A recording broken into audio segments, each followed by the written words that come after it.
The coffee maker gurgled to life at exactly 6:30 a.m., just like it had every morning for the past 10 years. I stood in my kitchen wearing the same navy blue robe Emily bought me for our 5th anniversary, watching the dark liquid drip into the glass carafe. 10 years of marriage, a decade of shared mornings, shared dreams, shared lies. My name is Nick Callahan, and today I was going to destroy my wife's life.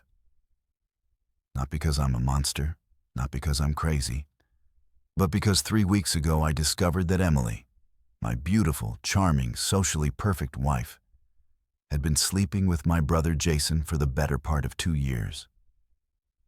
And tonight at our anniversary party, surrounded by family and friends at Romano's restaurant, she was going to toast our wonderful 10 years while her lover sat at the same table smiling and nodding like the supportive brother-in-law he pretended to be.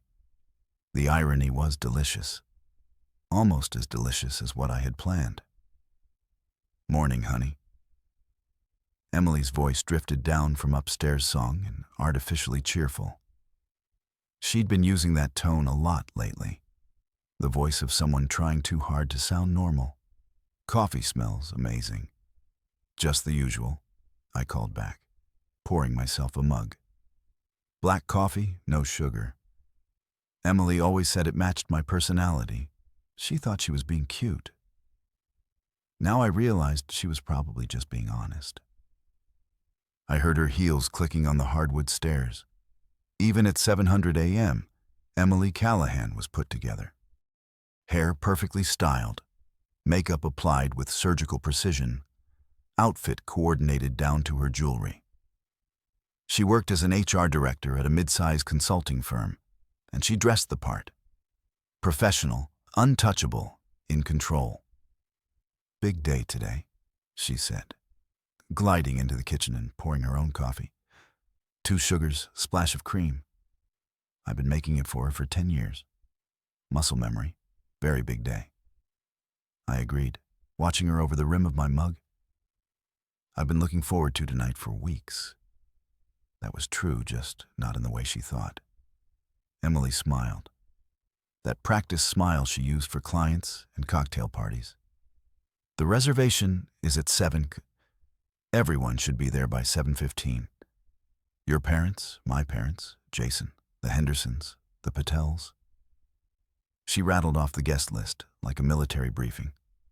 28 people all gathered to celebrate our marital bliss. "Jason's definitely coming?" I asked casually. Of course, he wouldn't miss it. Something flickered across her face. Too quick to be guilt, too knowing to be innocent. He's been such a good friend to us over the years. Friend, right? My brother Jason was 38, 2 years older than me and everything I wasn't, tall, where I was average height, charming, where I was quietly sarcastic, successful, where I was merely competent. He'd been married once to a woman named Linda, who divorced him after 3 years for reasons she never fully explained. Now I suspected I knew why. Jason worked in sales for a pharmaceutical company, the kind of job that required a lot of client dinners and out-of-town conferences. Perfect cover for a man who liked to sample what wasn't his. He drove a BMW, lived in a downtown apartment with floor-to-ceiling windows, and had never met a mirror he didn't love. Growing up, Jason had always taken what he wanted. My toys, my friends, my girlfriend in high school. I'd learned to accept it as the natural order of things. The older brother gets first pick, the younger brother gets the leftovers. But Emily wasn't leftovers. Emily was my wife. "I should get going," Emily said, checking her phone. "Big presentation this morning. Then I need to pick up my dress from the cleaners." Before we dive deeper into this story, I have one small request. Please subscribe, drop a like, comment, and hit that hype button to boost this channel so more people can discover these incredible Reddit stories. The blue one? The red one? The one you said makes me look. She paused, searching for the right word. Stunning. I finished. It did make her look stunning. I'd told her so the first time she wore it to Jason's birthday party last year. I wondered now if she'd chosen it specifically for him. If they'd planned that night, whispered about it, laughed about how oblivious her husband was. That's right. Stunning. She kissed my cheek, a quick peck that landed nowhere near my lips. I'll see you tonight. Don't be late. Wouldn't dream of it. After she left, I sat alone in our kitchen, surrounded by the artifacts of our shared life. Wedding photos on the refrigerator, a coffee mug that read, "World's Best Husband," that she'd bought me as a joke, a magnetic calendar covered in Emily's neat handwriting, dinner dates, work events, social obligations. I pulled out my phone and scrolled through the photos I'd taken 3 weeks ago. Emily's second phone, the one she thought I didn't know about, hidden in her gym bag. Text messages going back 23 months. Photos that made my stomach turn, plans and promises, and intimate details about their affair. The worst part wasn't the betrayal itself. It was the timeline. They'd started sleeping together just 8 months after Emily and I had tried to have a baby. 8 months after we'd sat in Dr. Peterson's office and learned that I had a low sperm count. The conceiving would be difficult, but not impossible. 8 months after Emily had held my hand and promised we'd figure it out together. Instead, she'd figured out Jason. I closed the photos and opened my contacts, scrolling to Sam Patel's number. Sam was my closest friend and co-worker, a fellow civil engineer with a sharp wit and a talent for seeing through people's. If anyone would understand what I was about to do, it would be Sam. "Nick, everything okay? It's barely 8 a.m. I need a favor, Sam, a big one." "What kind of favor?" "The kind where you don't ask too many questions." There was a pause. Sam had known me for 7 years. He knew I wasn't dramatic, wasn't impulsive, wasn't the kind of person who called in favors lightly. "What do you need?" "Can you be at Romanos tonight?" 7. Yeah. "I know it's last minute, but your anniversary party. Emily mentioned it to Priya last week. We were planning to send a gift. But if you want us there, I want you there. Trust me, you won't want to miss this." Another pause. "Nick, what's going on? You'll see tonight. Just bring your phone and maybe a camera." I hung up before he could ask more questions. The fewer people who knew about my plan ahead of time, the better. This needed to look spontaneous, emotional, real, because in a way, it was. The rest of the morning passed in a haze of mundane preparations. I showered, shaved, and put on my best suit, the charcoal gray one Emily had picked out for me last Christmas. I wanted to look good for tonight. Presentable, respectable, the kind of man who deserved better than what he'd gotten. At 10 a.m., I drove to my office at Morrison Engineering, a mid-size firm that specialized in municipal projects, roads, bridges, water treatment facilities, the unglamorous infrastructure that kept society functioning. I'd been there for 8 years, working my way up from junior engineer to project manager. Steady work, decent pay, nothing flashy. The irony wasn't lost on me. I spent my days building things that were meant to last while my marriage crumbled around me. "You look like hell," Sam said, appearing in my cubicle doorway with 2 cups of coffee. He was shorter than me, with dark hair and intelligent eyes behind wire-rimmed glasses. His wife, Priya, always said he looked like a Bollywood version of Clark Kent. "Thanks for the pep talk. Seriously, Nick, what's going on? You've been weird for weeks." I accepted the coffee and gestured for him to sit down.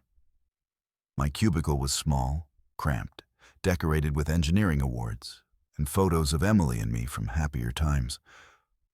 Or what I'd thought were happier times. "Can I ask you something, Sam? As a friend?" "Always." "If you found out Priya was cheating on you, what would you do? Sam's face went very still. That's a hell of a hypothetical question.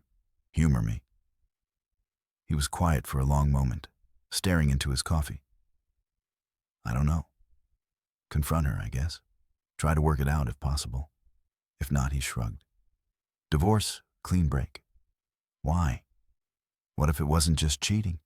What if it was cheating with someone close to you? Someone in your family? Jesus, Nick. Sam sat down his coffee and leaned forward. This isn't hypothetical, is it? I didn't answer directly. Instead, I pulled out my phone and showed him one of the screenshots I'd taken.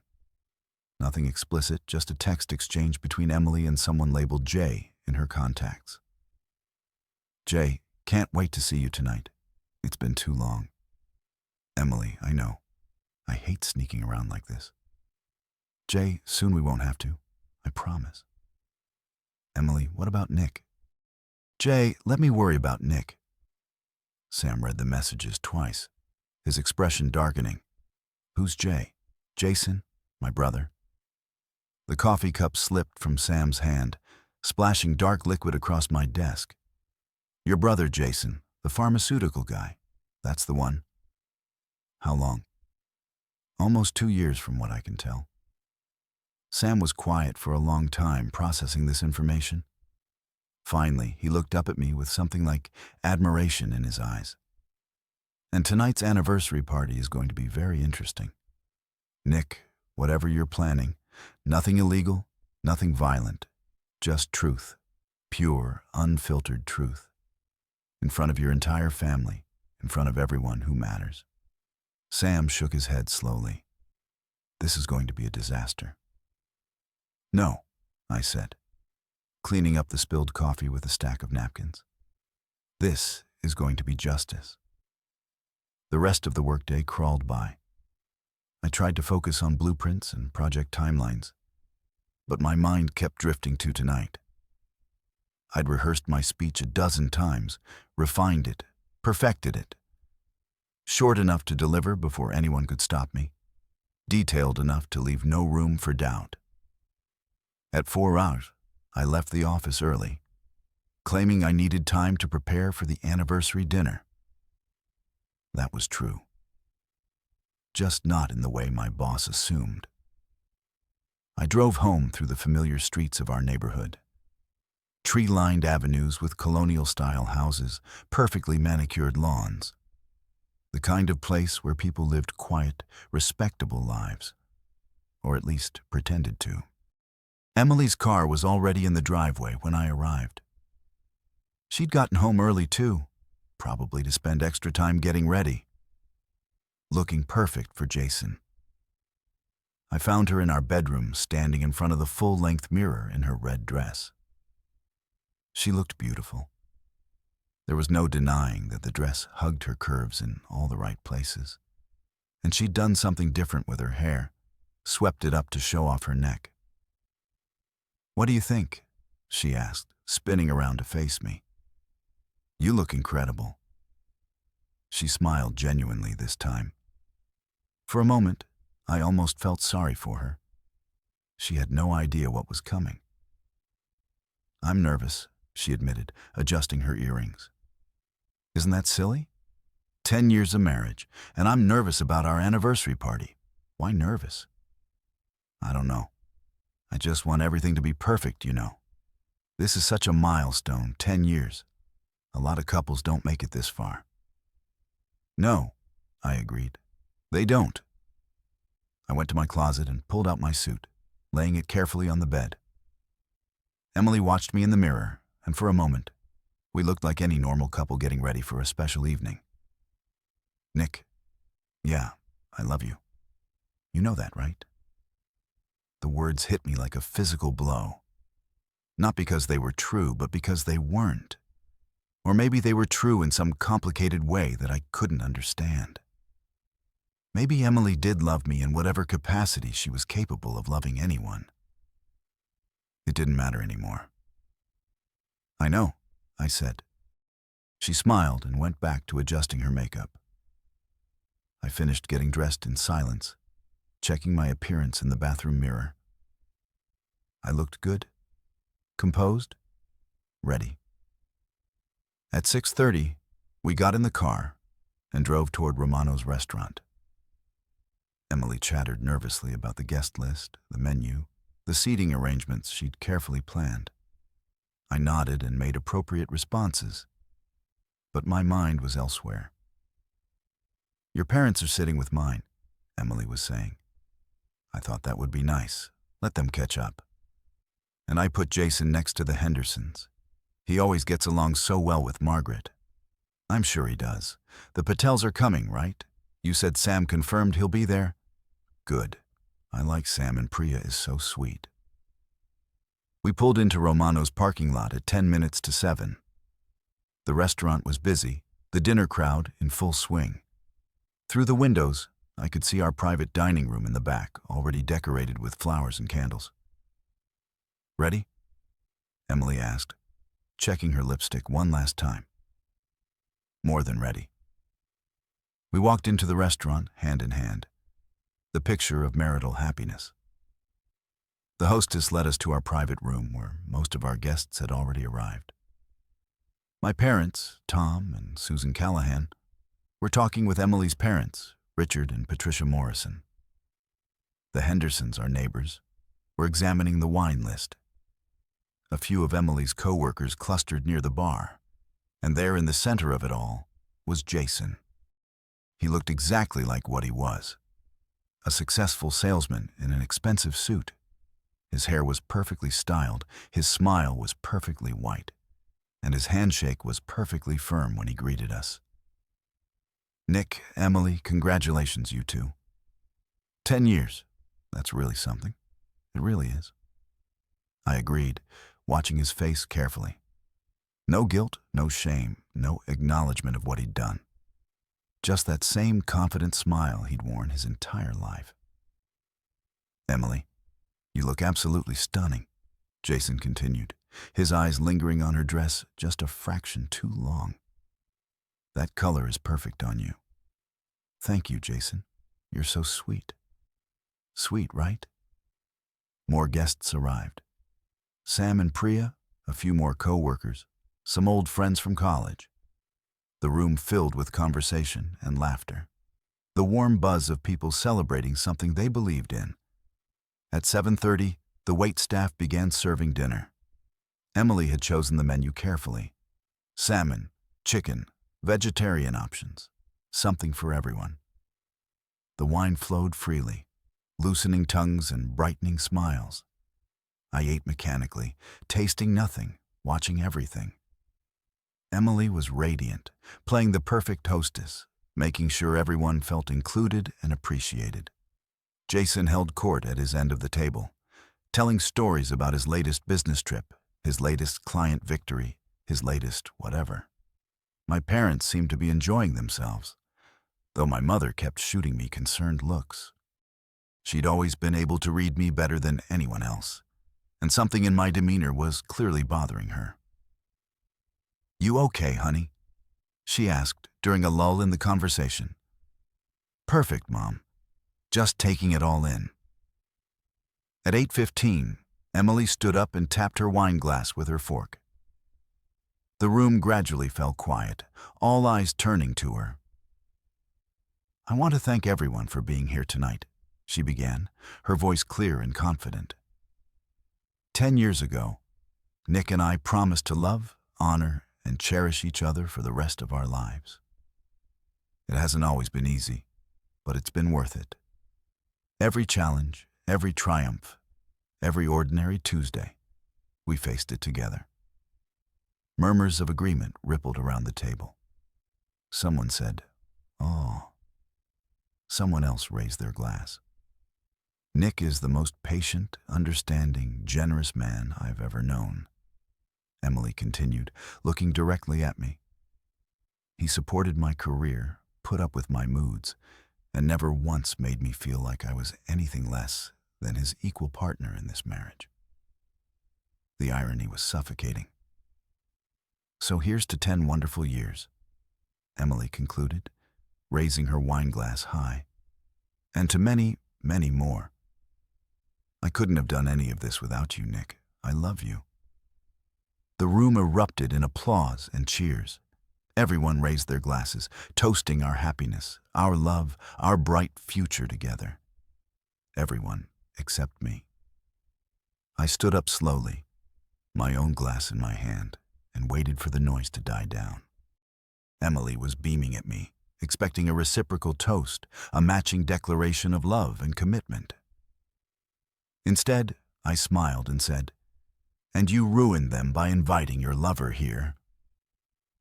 The silence was instantaneous and complete.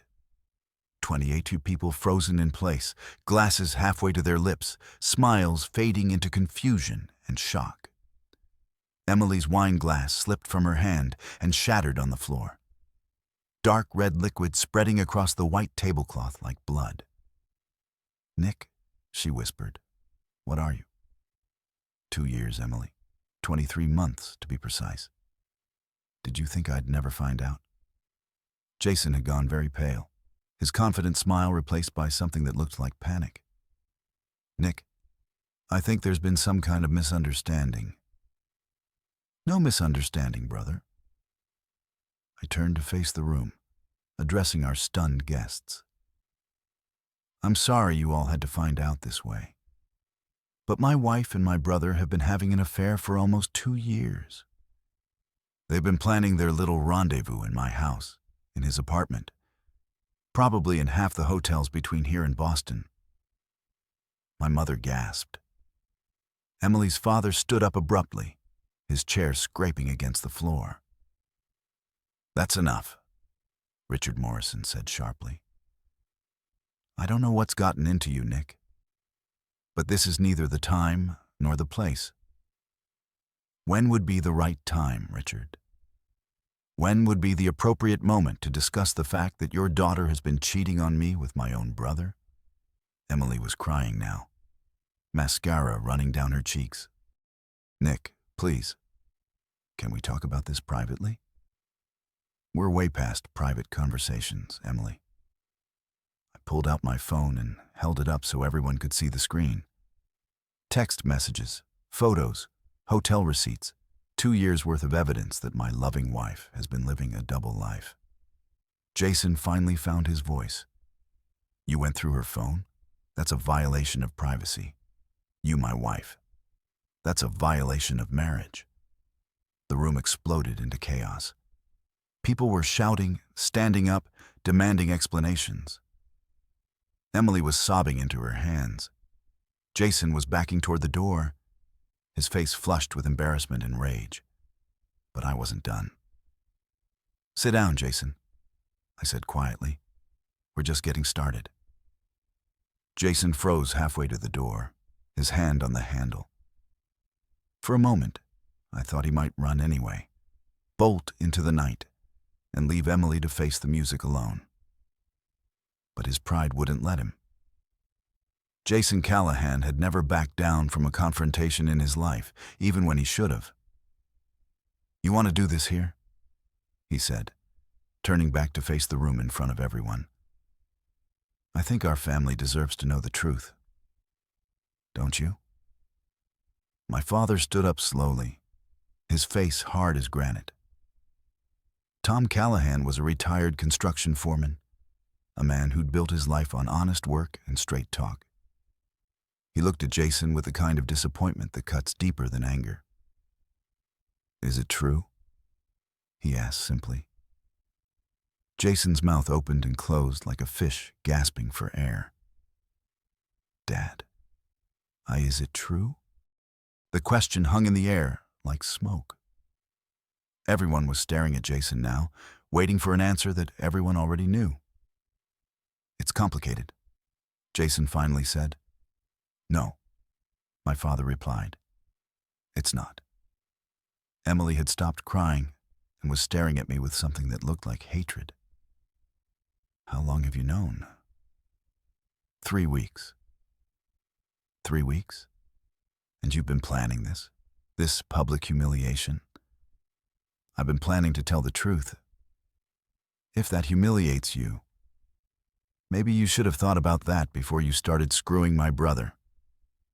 Emily's mother, Patricia, spoke up for the first time. Nicholas, I understand you're upset, but this is hardly the way to handle a marital problem. I laughed, and the sound was harsh enough to make several people flinch. A marital problem? Patricia, your daughter has been cheating on me for 2 years. She's been lying to my face, sleeping in my bed, pretending to love me while she planned a future with another man. This isn't a marital problem. This is betrayal. We never planned a future together, Emily said quickly. It wasn't like that. No. Then what was it like? She looked around the room desperately, as if searching for allies, for someone who might take her side. But the faces staring back at her were shocked, disappointed, disgusted. Even her closest friends looked like they wanted to disappear. It just happened, she said weakly. We didn't mean for it to happen. Bullshit. I pulled up the text messages on my phone again, scrolling to one of the more damning conversations. March 15th, you wrote, and I quote, I can't keep pretending to love Nick when all I think about is you. That doesn't sound like something that just happened. Emily's face went white. Jason was staring at the floor, his hands clenched into fists at his sides. And here's my personal favorite, I continued, scrolling to another message. April 22nd. Jason wrote, Nick's too stupid to figure it out. He trusts everyone, especially family. You replied, that's what makes this so easy. The silence that followed was deafening. I could hear the clink of dishes from the main dining room, the distant sound of traffic outside, the harsh rasp of my own breathing. My mother was crying quietly, her hand pressed to her mouth. Sam was staring at me with a mixture of admiration and horror. The Hendersons looked like they wanted to crawl under the table. You went through 2 years of messages? Emily asked, her voice barely above a whisper. Every single one. Did you know that you've had sex in our bed exactly 17 times while I was at work? Or that Jason has a key to our house that I never knew about? Or that you've been using our joint credit card to pay for hotel rooms? Each revelation hit the room like a physical blow. I watched the faces around me change from shock to disgust to something approaching pity. Not for Emily and Jason, but for me. Stop, Emily said. Please, just stop. Why? Because you're embarrassed. Because people are finally seeing who you really are. Because this isn't solving anything, she shouted, her composure finally cracking completely. Yes, I had an affair. Yes, I lied to you. But destroying me in public isn't going to fix our marriage. I don't want to fix our marriage, Emily. I want to end it. The words hung in the air like a death sentence. Emily stared at me as if I'd slapped her. You want a divorce? I want you out of my life. Both of you. Jason finally found his voice again. Nick, look, I know this seems bad. Seems bad. I turned on him. All the rage I'd been holding back for 3 weeks, finally breaking free. You've been my wife for 2 years, and it seems bad. We didn't mean to hurt you. You didn't mean to get caught. There's a difference. I looked around the room at all the people who'd come to celebrate my marriage. Friends, family, colleagues, neighbors. They were all staring at me with a mixture of sympathy and fascination, like witnesses to a car accident. I'm sorry you all had to see this, I said. But I thought you deserved to know the truth before you congratulated us on our wonderful marriage. I pulled out my wallet and threw $200 on the table. That should cover dinner. Emily, Jason, don't let me keep you from your evening plans. I walked toward the door, but Jason stepped in front of me, blocking my path. We're not done here, he said, his voice low and threatening. Yes, we are. You just humiliated your wife and your brother in front of 30 people. You think you can just walk away? I think I can do whatever I want. You forfeited any say in my life the moment you decided to betray me. Jason's face was flushed with anger now, his careful composure completely gone. You sanctimonious bastard. You think you're so perfect? You think you're such a great husband? Better than you are a brother. He took a step closer, his hands curling into fists. For a moment I thought he might actually take a swing at me. Part of me hoped he would. It would make everything that came next so much easier. But Jason had always been smarter than he was brave. He stepped aside, his face twisted with rage and humiliation. I walked past him without another word, past Emily's tears and my mother's shocked silence, past the wreckage of my 10-year marriage, and out into the cool night air. Behind me, I could hear voices rising in argument, questions being shouted, the sound of chairs scraping and people moving. But I didn't look back. I had work to do. I sat in my car in Romano's parking lot for 20 minutes, watching through the restaurant windows as the chaos I'd created continued to unfold. People were leaving in small groups, their faces animated with the kind of shocked excitement that comes from witnessing someone else's personal disaster. The Hendersons hurried past my car without making eye contact. Emily's co-workers clustered together near their cars, probably already composing the texts they'd send to everyone they knew. By the time Emily and Jason emerged from the restaurant, most of the guests had already left. They stood under the entrance lights, having what looked like an intense conversation. Her gesturing frantically, him shaking his head and checking his phone. My phone buzzed with a text from Sam. Jesus Christ. Nick, are you okay? Call me. I didn't call him. Instead, I started my car and drove home, taking the long way through neighborhoods I'd known my entire life. Past the elementary school where Emily and I had voted in every election for the past decade. Past the park where we'd walked our dog before he died 3 years ago. Past the coffee shop where we'd had our first date. Back when I still believed in happy endings. The house was dark when I arrived, exactly as we'd left it 3 hours earlier. I unlocked the front door and stepped into the hallway, breathing in the familiar scent of Emily's perfume and the vanilla candles she loved to burn. Our home was a modest colonial on a quiet street.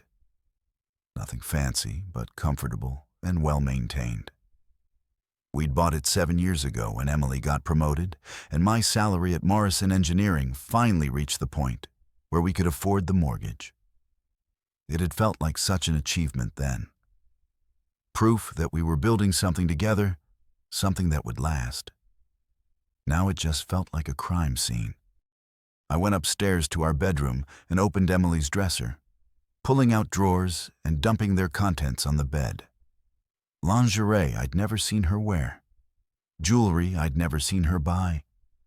A small box hidden under her sweaters that contained a spare key. Not to our house, but to something else. Jason's apartment, probably. In the back of her closet, I found a garment bag I didn't recognize. Inside was a black cocktail dress with the tag still on. Expensive and elegant. A dress meant for someone special. For special occasions, occasions that didn't include her husband. My phone rang. Emily, Nick, where are you? Home. Where are you? In the parking lot at Romano's. We need to talk. I think we've said everything that needs saying. Please just give me a chance to explain. Explain what, Emily? How you accidentally fell into bed with my brother. How you accidentally lied to me for 2 years. How you accidentally made me look like a fool in front of everyone I care about. She was crying again. I never meant for it to happen this way. How did you mean for it to happen? Were you planning to leave me? Were you going to tell me eventually? Or were you just going to keep lying until I died? I don't know. I was confused. I am confused. Well, let me clear things up for you. We're getting divorced. I'll have papers drawn up tomorrow. Nick, wait. I hung up and turned off my phone. For the next hour, I methodically went through our house, collecting evidence of Emily's deception. The burner phone hidden in her gym bag. Credit card statements showing charges at restaurants and hotels I'd never been to. A calendar in her home office with appointments marked only as J, always during times when I was at work or out of town. The most damning evidence was a folder hidden in her desk drawer, filled with printouts of apartment listings. All one-bedroom places, all downtown, all within walking distance of Jason's building. She'd been planning to leave me, probably had been for months. At 11 o'clock, I heard Emily's car in the driveway. I was sitting in the living room, surrounded by the evidence of her betrayal, when she walked through the front door. She'd been crying for hours. Her makeup was ruined, her perfect hair disheveled, her red dress wrinkled and stained. She looked like a woman whose world had just collapsed, which was exactly what she was. "Nick," she called out tentatively, "Nere." She appeared in the doorway and stopped short when she saw the papers and photos spread across the coffee table. "You went through my things. I went through our things. This is still my house too, at least for now." She sat down across from me, careful to avoid looking at the evidence of her affair. "Can we talk?" Really talk without the anger and the accusations. "I'm not angry, Emily. I'm done. You're not angry. You just destroyed our marriage in front of 30 people. No, you destroyed our marriage when you decided to my brother. I just made it public." She flinched at the crude language.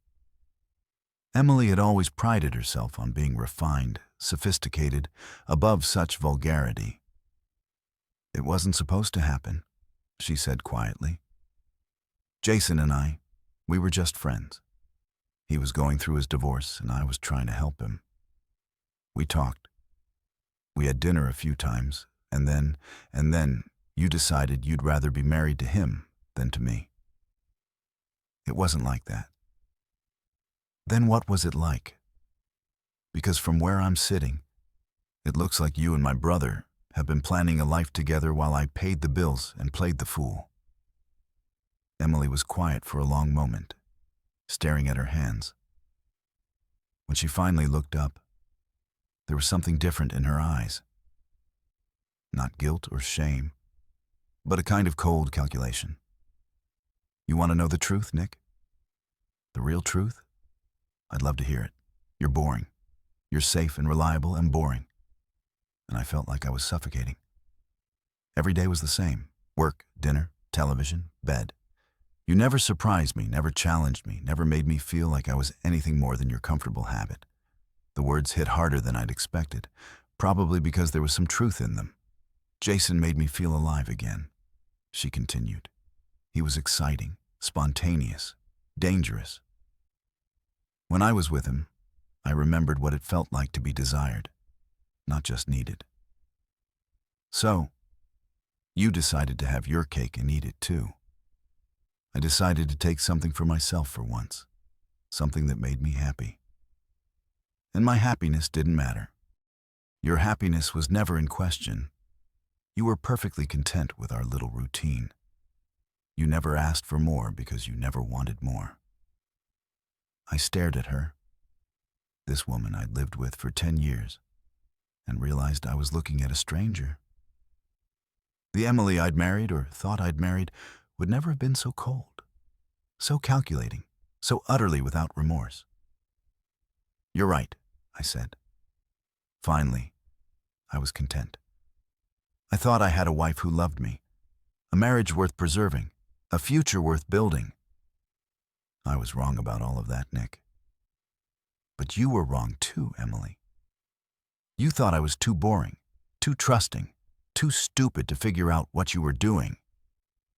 You thought you could keep your exciting secret life while I paid for your comfortable public life. I stood up and walked to the window, looking out at our quiet street, our normal neighborhood, our perfectly ordinary life. The thing is, I continued, boring people can be very patient. We can watch and wait and plan. We can be very thorough when we set our minds to something. What do you mean? I turned back to face her. I mean that destroying your reputation at dinner tonight was just the beginning. For the first time since she'd walked in, Emily looked genuinely afraid. What are you talking about? You'll see. But I'd recommend you find somewhere else to stay tonight.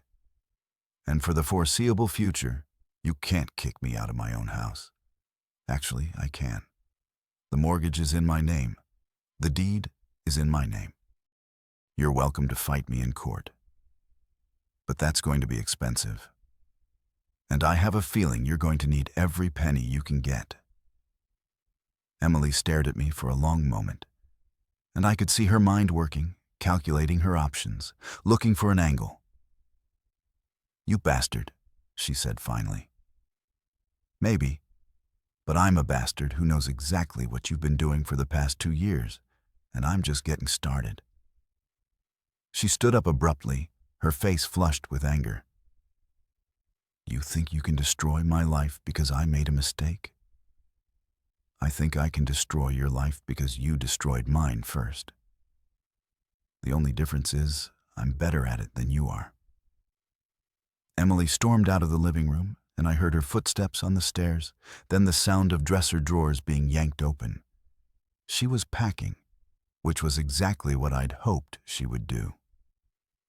20 minutes later, she came back downstairs with 2 suitcases and her purse. This isn't over, Nick. No, I agreed. It's not. She walked toward the door, then stopped and turned back to me. I did love you, in the beginning. I know. That's what makes this so much worse.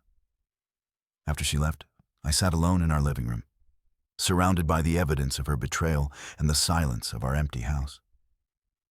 For the first time in 3 weeks, I felt something approaching peace. Tomorrow, the real work would begin. I woke up the next morning to 17 missed calls and 43 text messages. Word of last night's dinner had spread through our social circle like wildfire, and everyone wanted details, explanations, or simply to express their shock and sympathy. I ignored them all. Instead, I made coffee, ate breakfast, and drove to my lawyer's office. Martin Kowalski was a family attorney I'd met through work. Morrison Engineering had used his services for contract disputes. He was competent, discreet, and had no love for cheating spouses. Jesus, Nick, he said when I finished explaining the situation. You really went nuclear, didn't you? I went honest. There's a difference. Martin leaned back in his leather chair, studying me with the calculating gaze of a man who'd seen every variation of human betrayal. 2 years of evidence. That's thorough. I'm an engineer. Thorough is what I do. And you want to file for divorce immediately today, if possible. It's possible. Massachusetts is a no-fault state. But with this level of documented adultery, we can push for a very favorable settlement. The house, most of the assets, minimal alimony. I don't want alimony. I want her gone. Martin raised an eyebrow. Most people in your situation want to make their cheating spouse pay. I'm not most people. That was true, but it wasn't the whole truth. The real reason I didn't want alimony was simpler. I wanted Emily to have to depend on Jason for financial support. I wanted her to discover exactly how generous and reliable her exciting lover would be when the bills came due. What about your brother? Martin asked. Any plans there? Jason's not my problem anymore. Another half-truth. Jason was absolutely my problem, but not in a way that required legal intervention. What I had planned for my brother was more personal. I left Martin's office with divorce papers filed and a timeline for asset division. Emily would be served at her workplace within 24 hours, a nice public touch that would ensure her coworkers knew exactly why her marriage had ended. My next stop was Morrison Engineering, where I found Sam waiting in my cubicle with another cup of coffee and a concerned expression. "You look terrible," he said. "I feel great, Nick. About last night. Was it everything I promised it would be?" Sam was quiet for a moment, studying my face. It was brutal. I've never seen anything like it. "Good." Emily left with Jason. They looked close. "I'm sure they did. Are you okay? Really?" "Okay." I sat down at my desk and turned on my computer, checking my email with the same methodical precision I brought to every task. I'm better than I've been in 2 years, Sam. For the first time since this whole thing started, I know exactly where I stand, which is free. Sam didn't look convinced, but he didn't push the issue. He knew me well enough to recognize when I'd made up my mind about something. The rest of the morning passed quietly. I worked on blueprints, reviewed project timelines, attended a staff meeting about a new bridge contract. Normal, routine, boring work. Exactly the kind of thing Emily had found so insufferable about our life together. At lunch, I drove across town to Jason's apartment building. I didn't go inside. I just sat in my car in the parking garage, watching and waiting. At 12:47, Emily's car pulled into a visitor's space. She got out carrying a bag of takeout food and walked toward the elevators with the familiar confidence of someone who knew exactly where she was going. She'd moved in with him. Less than 24 hours after our marriage exploded, and she was already playing house with my brother. I trailed Emily to Jason's 15th floor corner unit, noted her car and the time, and added it to my file. Evidence of their cohabitation and proof for the divorce. I met Jason at Murphy's bar and made one thing clear. I wouldn't let them get away with it. He left furious. I left with appointments set. Emily's boss, Jason's HR, and his ex-wife. If they wanted to be together, everyone else would know exactly who they chose. 3 days later, Emily was suspended and Jason's company launched an inquiry after corporate expenses tied to their affair surfaced. Linda got the texts I sent and immediately moved to restrict Jason's visitation. His life started unraveling fast. He called me begging me to stop. I told him there was nothing he could give me that would undo what he took. Emily offered a hush money NDA through her lawyer. I laughed it off and refused. Her mother showed up pleading for mercy, but I'd changed. Naive was gone and consequences were coming. I told Patricia there'd be no rescue, then put my phone away and got on with the plans that will finish this once and for all. Nick Callahan's revenge was quiet, elegant, and absolute. At the Riverside charity auction, surrounded by polite laughter and champagne glasses, he calmly took the microphone and dismantled 2 lives with surgical precision. He didn't shout, didn't rage. He simply laid out the truth piece by piece until the room turned to ice. Every secret Emily and Jason had buried came into the light. Every message, every lie, every dollar stolen to fund their affair. By the time he walked out, Emily's reputation was in shambles. Jason's career was finished, and every whisper in that glittering room was a sentence in their social execution. Nick didn't need to look back to know chaos had erupted behind him. He'd planned this moment for weeks, and now it was done. Later, when Emily called, begging for forgiveness, Nick gave her the final twist of the knife. "You said, I never surprised you. How's that working out?"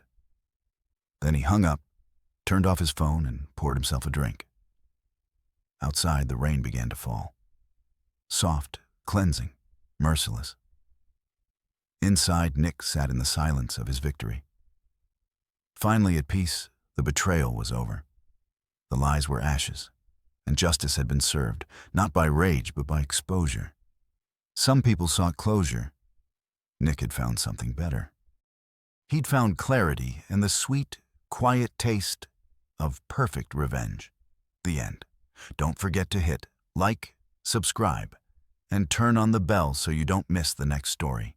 Write in the comments from which city you are watching.